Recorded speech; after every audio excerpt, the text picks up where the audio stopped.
مولاي صل وسلم دائما أبدا على حبيبك خير الخلق كلهم نبوي سيرة سيد الكونين والثقلين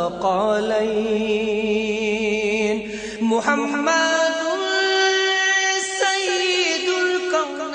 په دې خبرونه کې به تاسو ته د رسول الله صلی الله علیه وسلم د ژوند حالات په تفصیل سره وړاندې شي.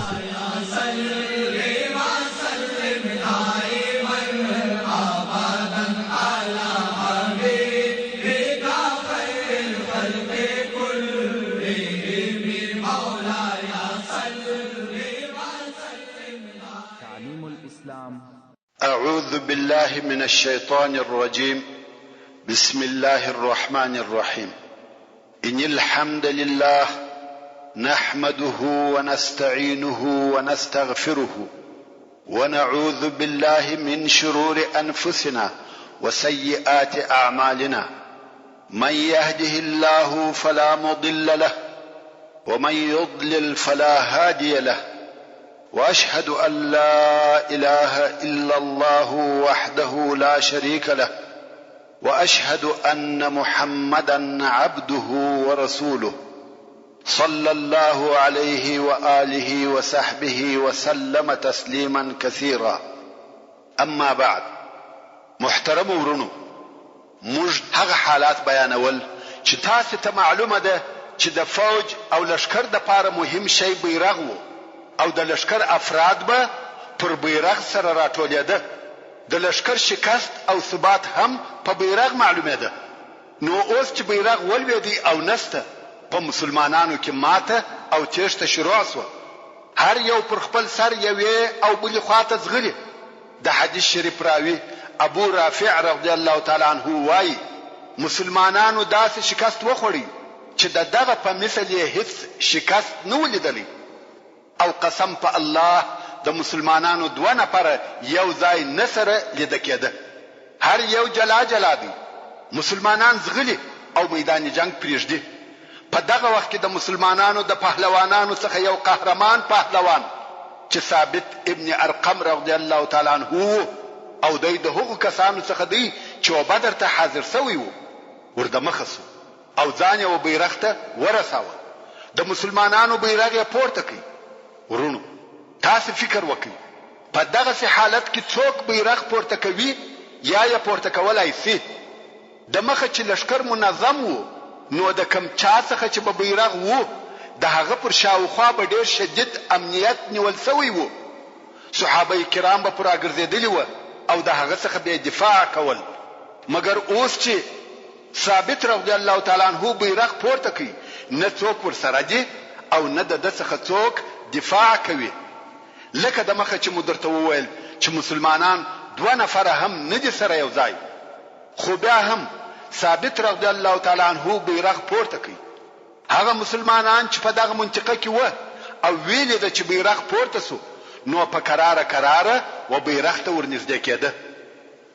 خو اول هغه څوک چې ثابت رضی الله تعالی عنه ته راورسېدی هغه خالد ابن ولید رضی الله تعالی عنه. په دغه وخت کې ثابت رضی الله تعالی عنه بیرغ و خالد ته ونیوي، ویل واخله یا خالد. خالد رضی الله تعالی عنه ویل یا ثابت، ته تر ما مشر یې او د اهل بدر څخه یې. ثابت ویل واخله یا خالد، په والله ما نکی راپورته مگر ستا دپاره. دا د جنگ میدان دی، دا د بحث او نقاش وخت نه دی. دا کار یو تجربه کار سړی غواړي او ته د تجربه خاوند یې. خالد رضی الله تعالی عنه هم نور دلایل و نه ویل او بیرغ یې واخیستی. او هلته په مدینه منوره کې رسول الله صلی الله علیه و آله وسلم و فرمایل اوس بیرغ یو سیف من سیوف الله خالد ابن ولید واخیستی. او د دغه ورځ څخه خالد رضی الله تعالی عنه په سیف الله سره مسماسو، یعنی د الله جل جلاله تر چې پر کفارو یې مسلط کړی دی. اوس چې خالد رضی الله تعالی عنہ بیرغ واخیستی، بیرغ شوروي او په لوړ आवाज نارې وهي راټول سي. مسلمانانو چې بیرغ ولیدي چې بیا پورته سو نو سره راټولېده. هغه تښتېدلو نفرو هم مراجعه وکړه او سره یو ځای کیږي. خالد رضی الله تعالی عنہ هم په تلوار او فوري شکل امرونه صادرول او اوامر یې په لشکر کې نشریږي. په څو لحظو کې هغه تښتېدلې لشکر بیرته منظم کړي. حتی رومیانو هیڅ فکر نکاوه چې مات شوی لشکر دی بیرته سره یو ځای شي. په څو لحظو کې دی هغه مات شوی او تښتېدلې لشکر بیرته سره راټول شي. دا د هیڅ چا وزرت نه لویده. کوم وخت چې لشکر سره یو ځای او منظم سو، خالد رضی الله تعالی عنہ امر وکړي چې د رومیانو پر لشکر یو ځای حمله وکړي. مسلمانانو هم پر رومیانو حمله وکړه. هغه په تعجب کې سو. یوازې دا نه چې مات شوی لشکر سره راټول سو، بلکې په نوې حمله هم لاس پورې کړي. مسلمانانو په کفارو کې قتل او وژنه شروع کړه. امام بخاری د خالد ابن ولید رضی الله تعالی عنہ څخه روایت کوي چې وایي د مؤته په ورځ ما په لاس کې 9 تورې ماتې شوې. په لاس کې مې بیل یوې یمنۍ تورې بل نه سوه پاته. لکه څرنګه چې د مخه مو درته وویل رسول الله صلی الله علیه و آله وسلم هلته په مدینه منوره کې وخپلو اصحاب کرامو ته د جنگ حالات بیانول. او کوم وخت چې عبد الله ابن رواحه رضی الله تعالی عنہ شهید شو او د مسلمانانو بیرغ ولویدی، رسول الله صلی الله علیه و آله وسلم و فرمایل چې عبد الله شهید شو او بیرغ ولویدی. بیا نو رسول الله صلی الله علیه و آله وسلم د څه وخت د پاره چپ او ساکت شو. یقینا صحابه کرام ورخطا او غمجن دي. رسول الله صلی الله علیه و آله وسلم ته ګوري او هغه هم څه نه وایي، تر سترګو یې اوښکې بهیږي.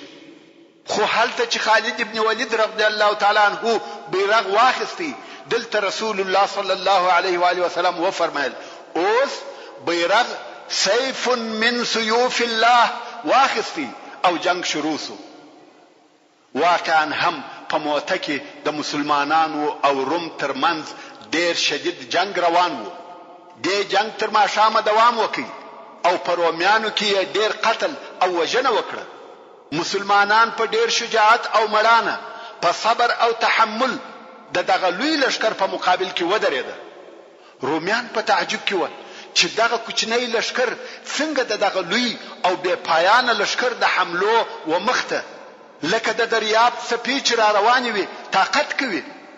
کوم وخت چې ماښام سو او دوه لشکره سره جلاس و، د رومیانو هیڅ وزرت نه لویده چې دا په دوی څه وسوه.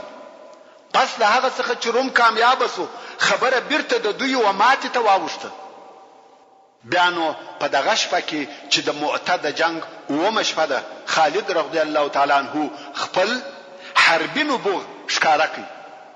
فکر کوي چې مسلمانان څنګه او په کومه طریقه سره د دغه ورته او جال څخه خلاص کړي چې دوی پکښ لویدلي دي.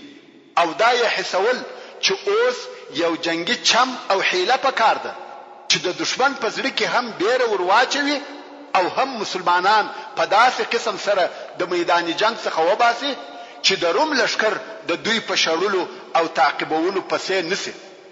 خالد رضی الله تعالی عنہ په دې شپوهېدی که موږ بېله حیلې پر شا ولاړ سو، د روم لشکر په موږ پسې کیږي او په هغه وخت کې یو مسلمان هم ژوندی نه پاتې کیږي.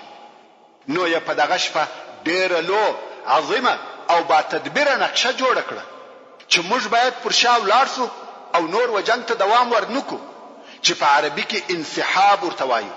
او دا هغه کامیاب ترین انسحاب یا پر شا تګ دی چې په ټوله تاریخ کې مثل نشته. نو خالد رضی الله تعالی عنہ په دغه شپه څه وکړه؟ ډېر کارونه یې وکړه. ټوله شپه تر سهاره پورې پر دغه خپل نقشه کار وکړي او ښه فکر یې پکښې وواهه. موږ پخوا هم درته ویلي وه چې د هغه وخت په جنګو کې لشکر پر 5 حصې ویشل کېدی، چې یوه حصه مقدمه وه چې دا به تر لشکر د مخه وه، بله حصه مؤخره وه چې د لشکر تر شا به وه، او بله حصه میمنه وه چې راسته طرف ته به وه، بل حصه میسره وه چې چپه طرف ته به او یوې حصې ته قلب ویل کېدی چې دا حصه به د ټولو په مابین کې وه.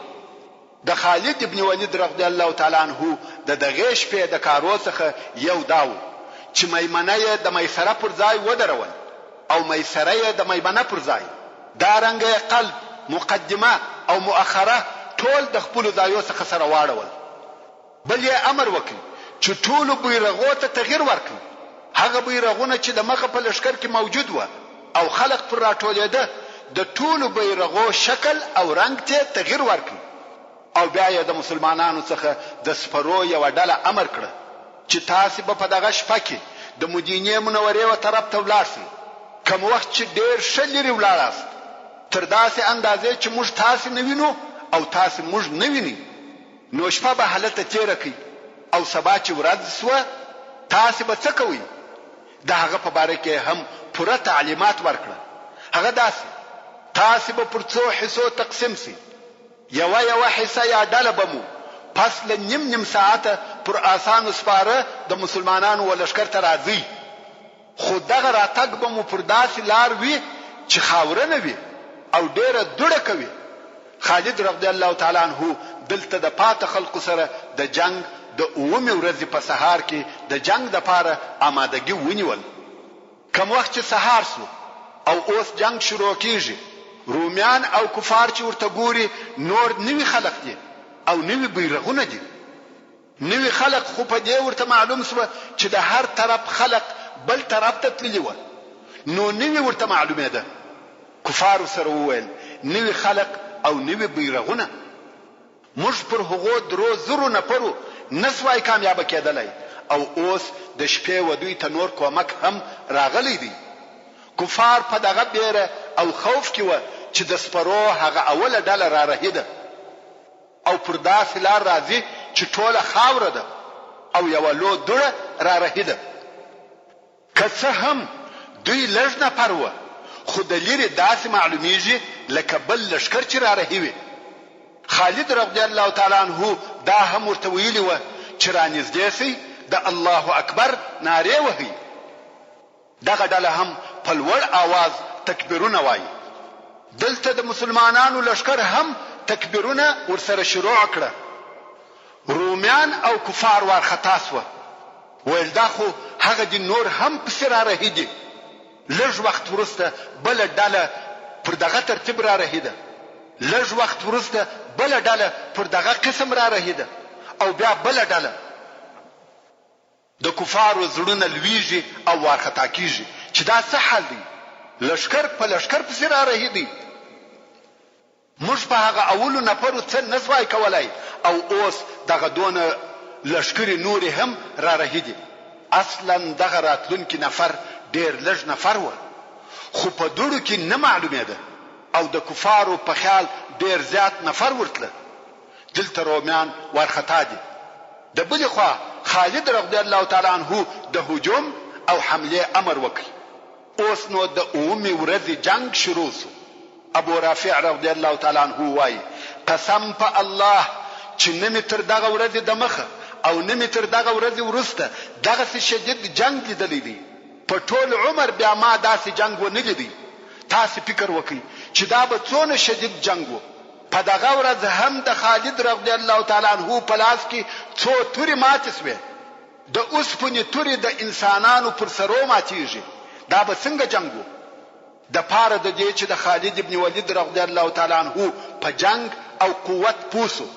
خالد رضی الله تعالی عنه په جنگ او قوت کې ډېر ماهر او قوي پهلوان وو چې مثل یې ډېر کم پیدا کیږي.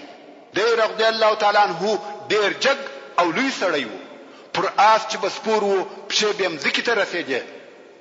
په ټولو مسلمانانو کې نه، بلکې په ټولو خلقو کې، که مسلمانان و که کفار، فقط دغه 2 نفر و چې په 2 تورو یې جنگ کاوه. یو خالد ابن ولید او بل زبیر ابن العوام رضی الله تعالی عنه چې په یو وخت کې به پراسته او چپه لاس جنگ او وهل کول. نور ټول خلق په یو لاس جنگ کوي، خو دوی په 2 لاسو جنگ کاوه.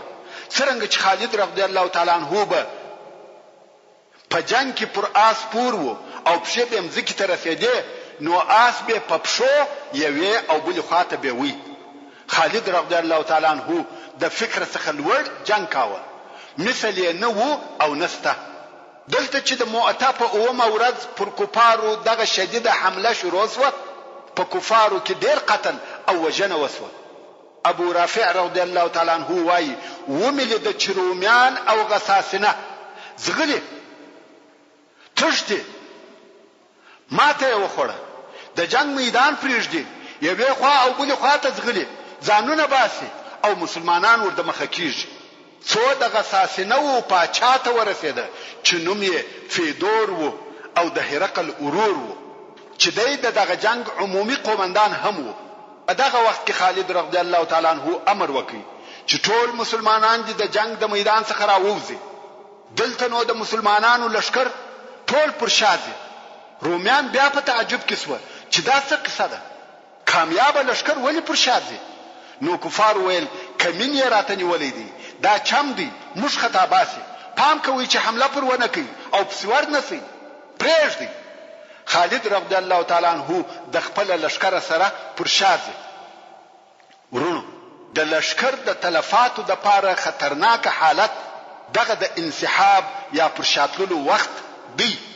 په دغه وخت کې لشکر ډېر تاوانونه او تلفات ورکوي، ځکه هغه لشکر چې شاته ځي پر هغه د ډیرو شدیدو حملو امکانات شته.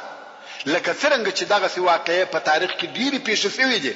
د انسحاب او پر شاتلو په وخت کې بشري خساره او تاوان ډیر زیات وي، مګر خالد رضی الله تعالی عنہ غوښته چې بیل خسارې څخه پر شا ولاړ شي.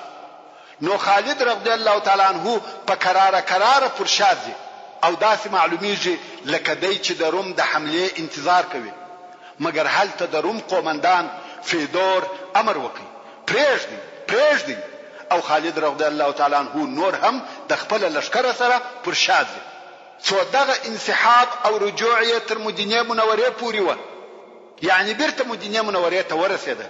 او په دغه انسحاب کې د مسلمانانو څخه یو نفر هم ونه وژل شو. د جنگو په ټول تاریخ کې دغه انسحاب اول او آخر انسحاب دی چې پوره لشکر دی پر شا ولاړ شي او یو نفر دی نځنی ووژل شي. دا د خالد رضی الله تعالی عنہ لوی فکر او عظیمه نقشه و.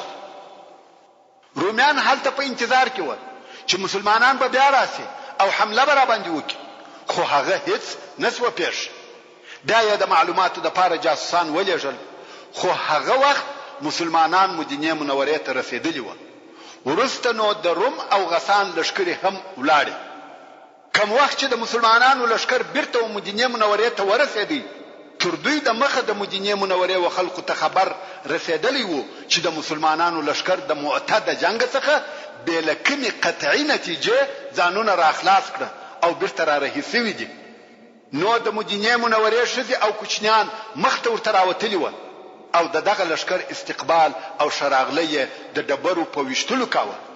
یعنی دغه خپل لشکر یې په ډبرو وشتي او ولدا د مسلمانانو اول لشکر دی چې تښتي، ول یا به کامیاب کېدلای یا به وجل کېدلای، نو یې په ډبرو وشتل.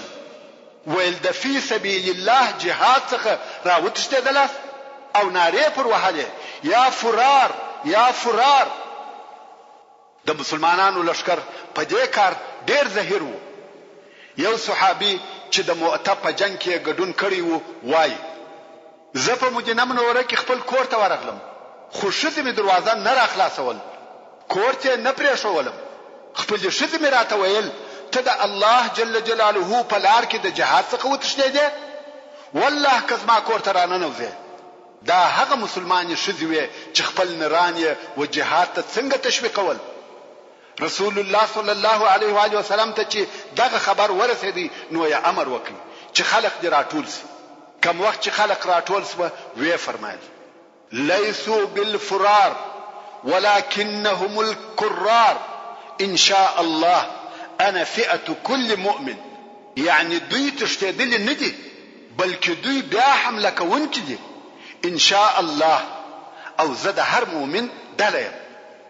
د رسول الله صلی الله علیه و آله وسلم په دغه قول کې چې زه د هر مؤمن ډله یم د سورة الانفال و 15 او 14 نمبر آیاتو ته اشاره ده چې الله جل جلاله فرمایي یا ایها الذين آمنوا اذا لقيتم الذين كفروا زحفا فلا تولوهم الادبار.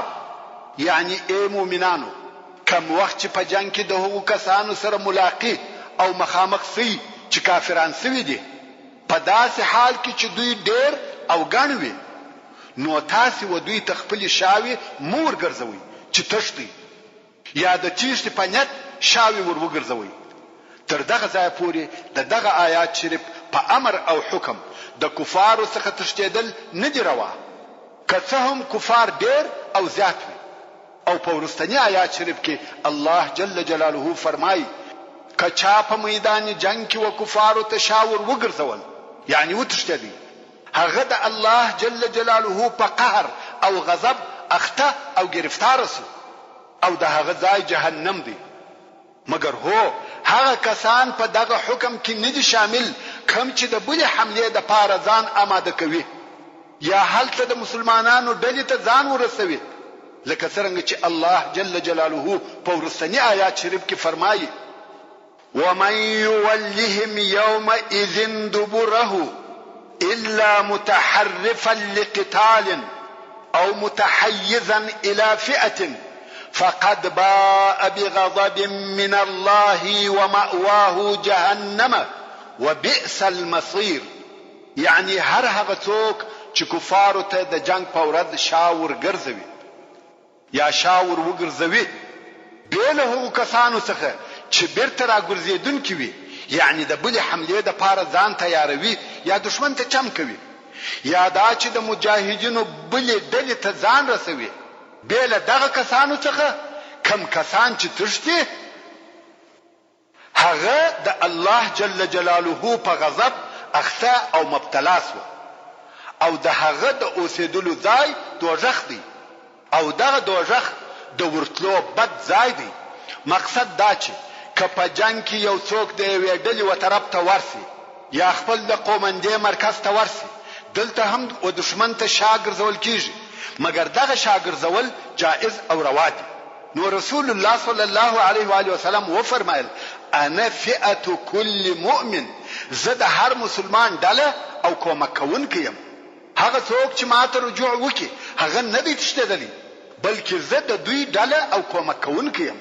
نو رسول الله صلی الله علیه و آله وسلم دا ښکارا او معلومه کړه چې دغه د دوی انسحاب او پرشاتګ د دوی اجر او ثواب نور کموي. دغه جنگ قدر او عظمت نه پکمیږي.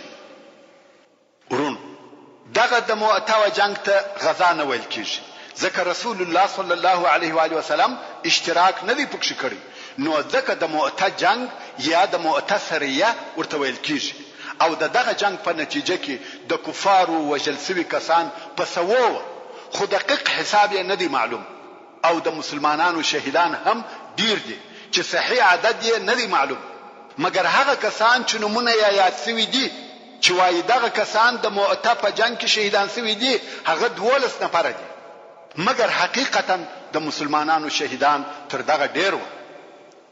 دغه جنگ په نتیجه کې که څه هم مسلمانانو د غسان د قبیله څخه خپل هغه انتقام او بدله نکړه حاصله کوم چې دوی د هغه د پاره دغه زحمتونه او تکالیف وزغمل مگر دغه جنگ اثر د مسلمانانو د شهرت او عزت لپاره ډیر زیات د مسلمانانو دغه جنگ عرب په حیرت او دهشت کې واچول ځکه په هغه وخت کې روم د مځکې پر مخ هغه لوی دولت او عظیم قوت وو او عربو داسې خیال کاوه چې د روم سره جنگ کول د خپل ځان بربادي او تباهي ده او اوس د مسلمانانو دغه کوچنی لشکر چې ټول شمیر یې 3000 نفر وو د رومیانو د هغه لوی لشکر سره جنگ کوي چې شمیر یې 2 لک نفر وو او په لیدلو کې داسې معلومه دي لکه یو دریاب چې شروع یې معلومیږي خو د آخر او انتهای هیڅ درک نه وي معلوم او بیا هم مسلمانان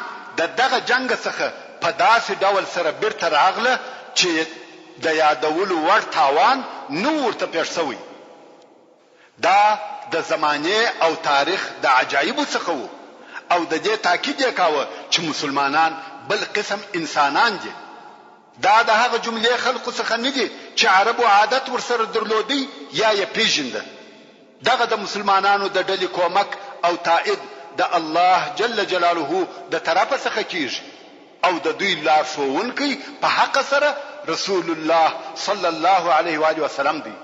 نو ځکه موږ وینو چې د عربو هغه سرسخته او شریر قبیله چې تر اوسه پر مسلمانانو حمله کولې پس له دغه جنگ یې و اسلام ته مخ راواړاوه.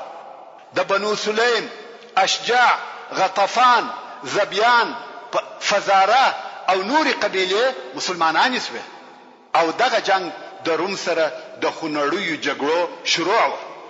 دغه جنگ د روم د شارو د فتح کولو د پاره مقدمه او تمهید و. دغه جنگ وو چې په وروسته کې مسلمانان پر دې قادر کړ چې ډېرې لري مځکې تر خپل تسلط لاندې راولي.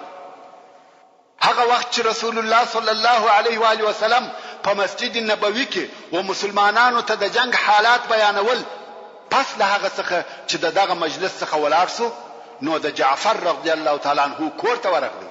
تر دغه وخت د مسلمانانو لشکر په مؤته کې وو او مدینه منوره ته حال نه دی راغلی. خو رسول الله صلی الله علیه و آله وسلم د جعفر رضی الله تعالی عنہ کور ته ورغلی. دغه حدیث شریف روایت په خپل عبد الله ابن جعفر رضی الله تعالی عنہ کوي چې دغه عبد الله په دغه وخت کې کوچنی وو او بیا په ورسته کې د مسلمانانو د لوی علماو څخه سو او دی. نو دغه عبد الله ابن جعفر رضی الله تعالی عنہ روایت کوي چې د مؤته د جنگ په وخت کې رسول الله صلی الله علیه و آله وسلم زموږ کور ته راغلی او موږ د جعفر رضی الله تعالی عنہ اولادونه پر راټول شو. موږ یې په غیږ کې ونیولو او په خپل رسول الله صلی الله علیه و آله وسلم ډیر شدید ژړل. کوم وخت چې د جعفر رضی الله تعالی عنہ شذ ولیده چې رسول الله صلی الله علیه و آله وسلم د دې اولادونه په غیږ کې نیولې دي او ژاړي، ویل یا رسول الله آیا د جعفر د طرفه کم حال او خبر راغلی دی؟ رسول الله صلی الله علیه و آله وسلم و فرمایل جعفر د الله جل جلاله په لار کې شهید سو. د شهید څخه لو چغه وسو. رسول الله صلی الله علیه و آله وسلم و فرمایل نبا کالی سره او نبا ځان او زګر په چپلاخ وه فقط وجاړ. ورونو دا د رسول الله صلی الله علیه و آله وسلم د طرفه و موږ او تاسو ټول ته لارښوونه ده چې د غم او مصیبت په وخت کې په پټه خوله ژړا جائزه او روا ده، مګر د کالو سرل د ځان وهل چغه او بغاري په لوړ आवाज سره ژړا نه دی روا. په دغه وخت کې چې رسول الله صلی الله علیه و آله وسلم په خپل هم ژړل وی فرمایل هر هغه څوک چې غواړي چې وژاړي پر مثل د جعفر دی وژاړي، یعنی جعفر غوندي خلق په ژړا ارزي. ورونو جعفر رضی الله تعالی عنہ د شو او بهترینو مسلمانانو څخه وو. جعفر رضی الله تعالی عنہ د هغه اول مهاجرین څخه وو چې حبشه ته هجرت کړی وو. جعفر رضی الله تعالی عنہ د هغه مسلمانانو څخه وو چې د اسلام د پاره یې ډېره قرباني ورکړې ده.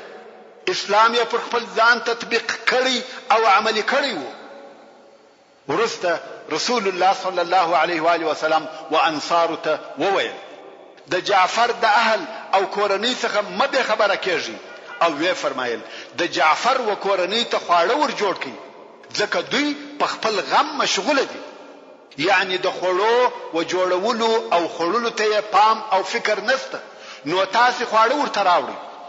ورونو دا هم و ټوله امت مسلمه ته د رسول الله صلی الله علیه و آله وسلم لارښوونه ده او دغه د اسلام امر دی. کم کور ته چې د یو قریب په وفات سره غم او مصیبت پیښ شي خواړه او د ژوند ضرورت تاسو وروړي، واقعي غم شریکی او همدردی ورسره وکړي. دغه اوسنی رواجونه او عادات نه صحیح دي او نه شرعي دي. د هغه وفات شوی شخص کورنۍ په خپل غم مشغوله وي. دوی ته د هغه دوست په وفات سره د څونه مشکلاتو دروازې را خلاصې شوي وي او د بلې خوا نور نه رابلل شوي میلمانه هم ورسي او پرواړوي. بیا نو ښه عزت، ښه خواړه او مناسبات هم غواړي. د هغې کورنۍ پر غم یو بل تکلیف او زحمت هم ورزیات کړي چې دغه نه بلل سوو میلمنو په خدمت او د خواهشاتو په پوره کولو مشغوله سي، په زیاته چې بیا دغه کورنۍ غریبه او ناداره هم وي. نو دغه اجباري میلمنو د مصارفو دپاره د پیسو ورپورولو ته اړ او مجبوره سي. په زیاته بیا د ښځو فاتحه چې 2 منه د چلم خواږه تمباکو پکښې کاریږي. کشکې موږ او تاسې د دغسې غیر معقول او غیر شرعي رواجو او عادتو مخه ونیسو او د غمزده سره په واقعي او اسلامي ډول غم شریکه او همدرده سو. خیر، دا د جعفر رضی الله تعالی عنه د شهادت واقعه وه او هغه د سید البشر رحمت للعالمین لارښوونې وې. د ذات السلاسل سریه. اولا ذات السلاسل د یو ځای نوم دی چې د وادي القرا و شاته پروت دی، خو ابن اسحاق وایي د مسلمانانو دغه سریه د جذام د قبیله په مځکه کې پر یو اوبو واړول چې دغه اوبو ته سلسل ویل کېده، نو ځکه دغه سریه ته د ذات السلاسل سریه ویل کېږي. د ذات السلاسل سریه د مؤته د جنگ د نتایجو څخه ده. د مؤته جنگ د هجرت د 8م کال د جمادی الاول په میاشت کې وو، خو دغه کال د جمادی الاخر په میاشت کې، یعنی فقط یو میاشت وروسته دغه سریه و هغه منطقې ته نږدې ولېږل شوه. دغه سریه د لېږلو دپاره علماء کرام 2 سبب بیانوي.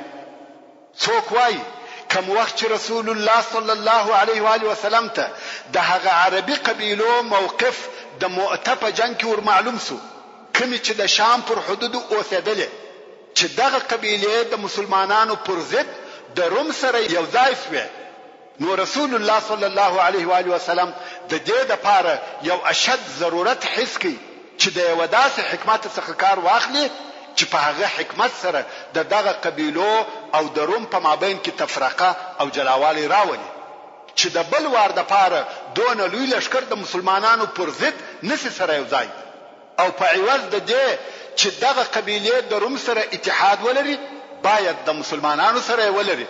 نو ځکه دغه نقشې د عملي کولو دپاره عمرو بن العاص رضی الله تعالی عنه اختیار کړ. ځکه د عمرو بن العاص رضی الله تعالی عنه د پلار مور په دغه قبیلو کې د بلی د قبیلې څخه وه، یا د بلا د قبیلې څخه وه. نو یا عمرو بن العاص رضی الله تعالی عنه د مؤته تر جنگ وروسته د هجرت د 8م کال د جمادی الاخر په میاشت کې ورولېږي. او ځینې علما وایي د مدینې منورې استخبارات او رسول الله صلی الله علیه و آله وسلم ته خبر راوړي چې د قزاعه قبیلې خلق راټول کړي دي، غواړي چې پر مدینه منوره حمله وکړي. خو په حقیقت کې شاید دغه دواړه سبب موجود و. هغه اول سبب خو مو درته بیان کړي، اوس به دغه دوهم سبب په تفصیل سره درته بیان کوم. ورون، هلته یو قبیله و چې د قزاعه قبیله ورته ویل کېده. دغه قبیلې چې وشام او د غسان و قبیلو ته نږدې ژوند کاوه، دغه قبیلې چې د موته په جنگ کې د مسلمانانو پر شاتله ولیده، نو د دوی هم و مسلمانانو ته امید پیدا سو. تیاری او آمادګي ونیول چې پر مدینه منوره حمله وکړي، او اوس په دغه کوشش کې و چې غسان او روم هم دواړه تشویق کړي چې پر مدینه منوره حمله وکړي. و هغو ته یې وویل مسلمانانو ستاسې څخه ماته وخوړه او ولاړه، راسئ چې اوس موږ د دوی پر مرکز حمله وکړو. او اول هغه څوک چې په دغه کار یې شروع وکړه هغه د قزاعه قبیله وه. ورونو، یو فرق ته متوجه سئ. د عربو یو بله قبیله سته چې د خزاعه په نامه سره یادیږي، چې هغه اکثره مسلمانان او د رسول الله صلی الله علیه و آله وسلم متعاهدین دي او د مکه مکرمه پر شاوخوا اوسېږي. خو دغه بیا بله قبیله ده چې قضاعه ورته ویل کیږي، ټوله کفار و او د شام پر حدودو اوسېده. نو دغه د قضاعه قبیله د مدینې منورې د حملې دپاره ځانونه تیارول، او په عین وخت کې دا کوشش هم کاوه چې روم او غسان دواړه د مدینې منورې د حملې دپاره راوپاروي. رسول الله صلی الله علیه و آله وسلم د دغه حرکت څخه په تشویش کې سو او ویل که دغه موضوع دغه صفات سي او کفار ځانونه آماده کی نو به د مسلمانانو د پاره لوی خطر وي. ځکه هغه 2 لکه لشکر چې په مؤته کې مسلمانانو ته شکست ورد نه کوي شاید اوس پر مدینه منوره راسي. نو رسول الله صلی الله علیه و آله وسلم غوښته چې دغه موضوع د مخه تر دې چې لوسی باید هلته په خپل زنګو کې مړه او فیصله شي او قزعه په خپل مقصد کې نسی کامیاب. دغه مقصد د پاره رسول الله صلی الله علیه و آله وسلم یو لشکر جوړ کړي چې پر قزعه حمله وکړي. هغه قزعه چې دغه اوس دغه لوی حمله د پاره ترتیبات نیسي. رسول الله صلی الله علیه و آله وسلم دغه لشکر مشر او قومندان عمرو ابن العاص رضی الله تعالی عنه وټاکل. ورونو خالد ابن ولید رضی الله تعالی عنه د مؤته په جنگ کې د مسلمانانو د لشکر امیر او قومندان سو. حال دا چې د اسلام فقط 4 میاشتې کېږي او اوس عمرو ابن العاص رضی الله تعالی عنه د مسلمانانو د لشکر امیر او قومندان مقرره کیږي. حال دا چې د اسلام فقط 15 میاشتې کیږي. نو دا معلومه سو چې په جنگ او د هغه په امریت کې دا خبره نه ده چې دا په اسلام کې مقدم او د مخ دی یا په اسلام کې ډیر وخت تیر کړی دی، بلکې خبره د لیاقت او استعداد ده. دغه سریه د جوړولو په وخت کې رسول الله صلی الله علیه و آله وسلم وعمرو ابن العاص رضی الله تعالی عنه ته وویل یا عمرو زه غواړم چې د یوې سریه یا ټولي قومندان دی وټاکم چې هم به غنیمتونه واخلي او هم به د الله جل جلاله څخه اجر او ثواب واخلي. مگر عمرو رضی الله تعالی عنه وویل یا رسول الله قسم په الله ما د مال او غنیمتو د پاره ایمان نه دی راوړی. رسول الله صلی الله علیه و آله وسلم وفرمایل نعم المال الصالح لرجل الصالح، یعنی پاک او حلال مال د صالح سړي د پاره شدي. یعنی مال که د صالح سړي سره وي ضرر نه لري. د الله جل جلاله په لار کې به مصرف کې د جهاد مدرسو علماو مسجدو ساحانو پلانو شفاخانو بلکې د عام مسلمانانو د مصلحت لپاره به مصرف کې. خو که د فاسد او فاجر سړي سره مال موجود وي بیا نو مضر او تاواني دی، ځکه د هغه د مصرف لارې معلومې دي. پر سینماو، پر شرابخانو، زناخانو، ظلم او استبداد، تکبر او خودنمایی، فخر او سیالیو د حق د منع کولو په لار کې استعمالیږي. دا نو رسول الله صلی الله علیه و آله وسلم یو کوچنی لشکر جوړ کړي چې ټوله 300 نفر و او دغه لشکر قومندان عمرو ابن العاص رضی الله تعالی عنه وټاکي. خو په دغه لشکر کې د صحابه کرامو مشران هم موجود و. که څه هم د عمرو ابن العاص رضی الله تعالی عنه د اسلام 15 میاشتې کېده، خو په دغه لشکر کې د تر امر لاندې لوی او مشرفه اصحاب کرام موجود و چې د هغې جملې څخه ابو بکر صدیق، سعد ابن ابي وقاص، اسید ابن حضير، سعد ابن عباده رضی الله تعالی عنهم اجمعین او داسې نور موجود و. عمرو ابن العاص رضی الله تعالی عنه دغه لشکر سره د مقصد پر طرف حرکت وکړي. د شپې تک کوي او د ورځې پټیږي ترڅو چې د قزاعه قبیلې ته ورنږدې شو. خو دلته و عمرو رضی الله تعالی عنه ته خبر راغلی چې قزاعه ډېر لوی او مجهز لشکر جوړ کړی دی. نو عمرو ابن العاص رضی الله تعالی عنه حمله ونکړه او رسول الله صلی الله علیه و آله وسلم ته نفر ولېږل چې په حال خبر کې او کومک ځنی وغواړي. رسول الله صلی الله علیه و آله وسلم نور نفر هم د کومک په شکل ورته راولېږل چې دغه کومک مشر او امیر بیا ابو عبیده عامر ابن جراح رضی الله تعالی عنه او په دغه کومک کې عمر ابن الخطاب رضی الله تعالی عنه هم موجود و. اوس نو د اصحاب کرامو ټول مشران په دغه لشکر کې موجود دي. کوم وخت چې دغه کومک لشکر رهي کېدی رسول الله صلی الله علیه و آله وسلم ابو عبیده رضی الله تعالی عنه امر کوي چې د عمر سره اختلاف مکوه. اوس نو دغه د کومک دله و عمرو ابن العاص رضی الله تعالی عنه ته ورورسېده. کوم وخت چې د لمانځه وخت شو ابو عبیده رضی الله تعالی عنه غوښته چې د مخه یعنی د لمانځه امام سي ځکه دی امیر دی او دا هم معلومه خبره و چې د خلقو امامت به د هغو امیر کاوه و دې ته نه کتل کېده چې هغه حافظ دی کنه دی دا بیا بل خبره ده خو اصلا امامت د امیر حق و نو څنګه چې ابو عبیده رضی الله تعالی عنہ دغه کومکی ډلې امیر وو غوښته چې د مخه سي مګر عمرو ابن العاص رضی الله تعالی عنہ ورته وویل یا ابا عبیده تزما کومکی امیر نه امیر زیم او خلق ته المنذور کوم ابو عبیده رضی الله تعالی عنہ وویل رسول الله صلی الله علیه و آله وسلم امر کړیم چې تاسو سره باید اختلاف ونکم د مخه نو د لشکر عمومي قومندان عمرو ابن العاص رضی الله تعالی عنہ او د اصحاب کرام لولي مشران د دتر امر لاندې و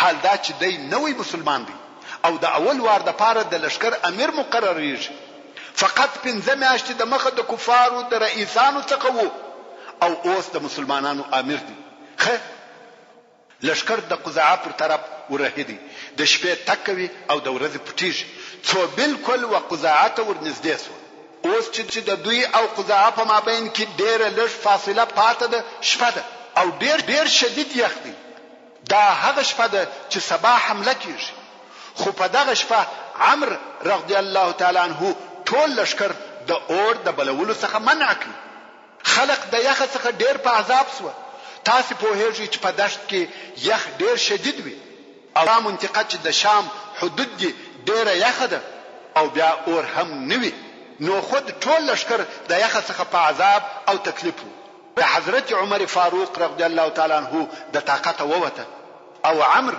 رضی الله تعالی عنہ ته ورغلی ویل یا عمرو خلق دې په تکلیف کړ پرېږده چې اور بلکې عمرو رضی الله تعالی عنہ ویل یا قسم په الله یو نفر به هم اور نکي بل عمر فاروق رضی الله تعالی عنہ په قهر او غصه بیرته ځینې راغلی خه شپه تېره سوه سهار په شپه کې پر عمرو ابن العاص رضی الله تعالی عنہ د جنابت غسل لازم سوی وو پس له استنجا څخه تیمم ووهه حضرت عمر فاروق رضی الله تعالی عنہ ولیدي چې عمرو تیمم وهي ویل تیمم وهي عمرو ویل پر ما د جنابت غسل لازم سوی دی عمر رضی الله تعالی عنہ ویل اوبه موجود دي عمرو ویل یا په اوبه غسل نکو ویل څنګه غسل نکوي چې اوبه موجود وي تیمم نه دی روا عمر رضی الله تعالی عنہ ویل ډیر زورور یخ دی غسل نسم کولای خه تیمم یې ووهه او خلق ته هم په دغه تیمامه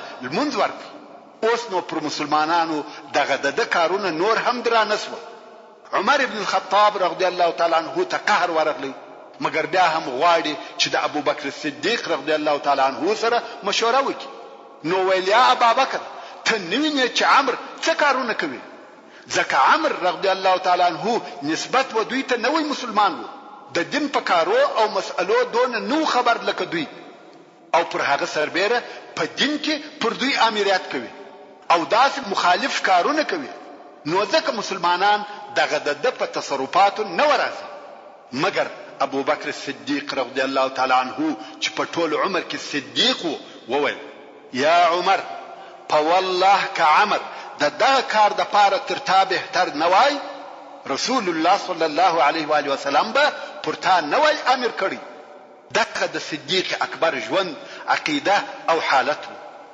د رسول الله صلی الله علیه و آله وسلم پر دغه اختیاریدوی پورا اطمینان درلود نو عمر رضی الله تعالی عنہ د ابو بکر صدیق رضی الله تعالی عنہ په دغه جواب چپ او ساکت شو کوم وخت چې مسلمانان د سهار د لمانځه څخه فارغ شو نو مسلمانانو د عمرو ابن العاص رضی الله تعالی عنہ په امر د قزعه پر قبیله یو دم حمله وکړه حمله ډیره شدیده او یو ځای و د قزعه د قبیله هیڅ د خیال او ګمان نه و چې مسلمانان دې پر دوی حمله وکړي جاسوسانو هم خبر نو ورته راوړي دا حمله ناببره و د قزعه خلقو په تېښته شروع وکړه بالکل د خپل منطقې څخه ووته خپل مځکه او قبیله پرېښول مسلمانان په پسیږي وژني بندیان ځنې نیسي په دغه وخت کې عمرو ابن العاص رضی الله تعالی عنہ امر وکړي چې پرېږدي ځین راوګرځي دلته بیا مسلمانان ناراضه شو وایي موږ اوس پر کامیاب شو پرېږده چې بندیان ځنې ونیسو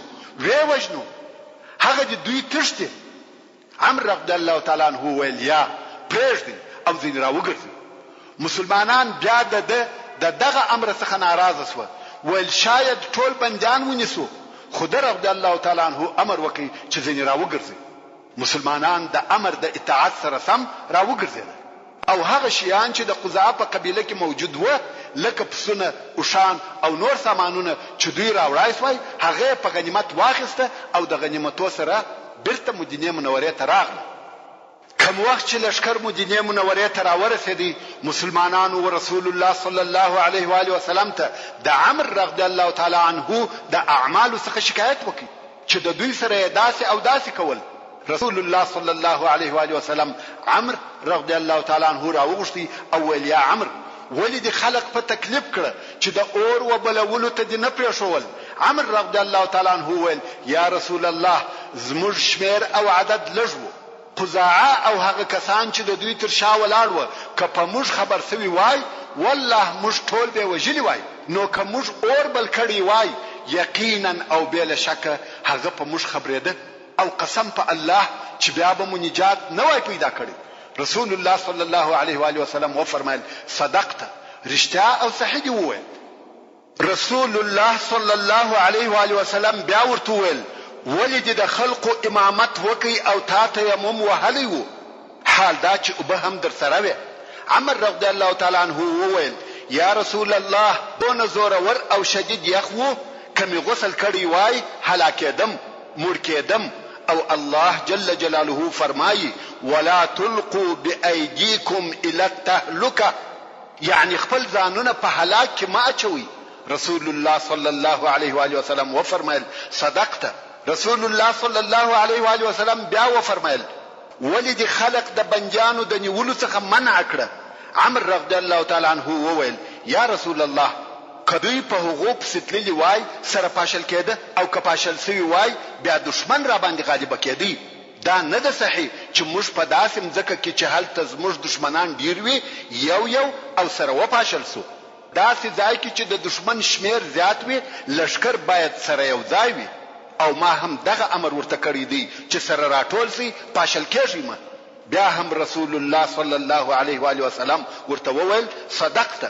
نو رسول الله صلی الله علیه و آله وسلم د عمرو ابن العاص رضی الله تعالی عنہ ټول تصرفات او اوامر صحیح او پرځای وبلل او هغه ورته اد کړه. محترم ورونو، زموږ د بحث پاتې حسابه ان شاء الله تعالی پراتونکو کې واوري. سبحان ربك رب العزة عما يصفون وسلام على المرسلين والحمد لله رب العالمين. أتاك المركز الصيفي فحياك أتاك بك